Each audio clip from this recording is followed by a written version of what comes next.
اصل میں پتہ ہی کیا، گھر کی جو بنیاد ہے نا، یہ اینٹوں سے نہیں بنتی، اب یہ بنتی ہے رویوں سے۔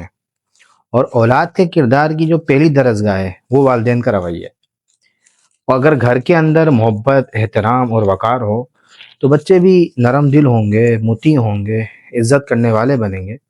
مگر اب دیکھا جائے، اگر باپ اپنی ہی بیوی کے ساتھ سخت لہجے سے پیش آ رہا ہے، تلخ کلامی سے پیش آ رہا ہے، تحقیرانہ رویہ اختیار کیا ہوا ہے، خاص طور پر بچوں کے سامنے، تو یہ صرف ایک عورت کی توہین نہیں ہو سکتی ہے، بلکہ میں تو کہتا ہوں کہ یہ اس کی صرف توہین ہی نہیں ہے، بلکہ پوری اولاد کی جو تربیت ہے اس کو ایک بڑا گہرا زخم لگتا ہے۔ بچے سیکھتے نہیں ہیں، دیکھتے ہیں۔ ایک کہاوت ہے نا کہ بچے صرف سیکھتے نہیں ہیں، بچے بلکہ دیکھتے ہیں، اور جو کچھ وہ دیکھتے ہیں وہی آگے چل کر ان کی شخصیت بن جاتی ہے۔ جو وہ دیکھیں گے، جو زندگی میں نظر آ رہا ہے، چھوٹی سی عمر کے اندر جو وہ دیکھیں گے، تو آگے جا کے وہی چیز جو ہے ان کے کردار سے پھر باہر آئے گی۔ اور قرآن نے واضح حکم دیا ہے، کوئی ڈھکی چھپی بات نہیں ہے، اللہ نے قرآن کو جو بھیجا ہے وہ ایک واضح ہے۔ اس میں کیا فرمایا؟ وَعَاشِرُهُنَّ بِالْمَعْرُوفِ، اپنی بیویوں کے ساتھ اچھے طریقے سے زندگی گزارو۔ سورۃ النساء کے اندر آیا ہے۔ اب اس کا کیا مطلب ہے؟ یعنی اسلام نے عزت، نرمی اور حسن سلوک کو شادی کا بنیادی اصول قرار دیا۔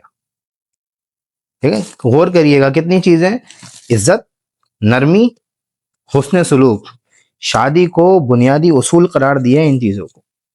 تو یہ چیزیں ہیں۔ اب اس میں نصیحت کیا ہونی چاہیے مردوں کے لیے، شوہر حضرات کے لیے؟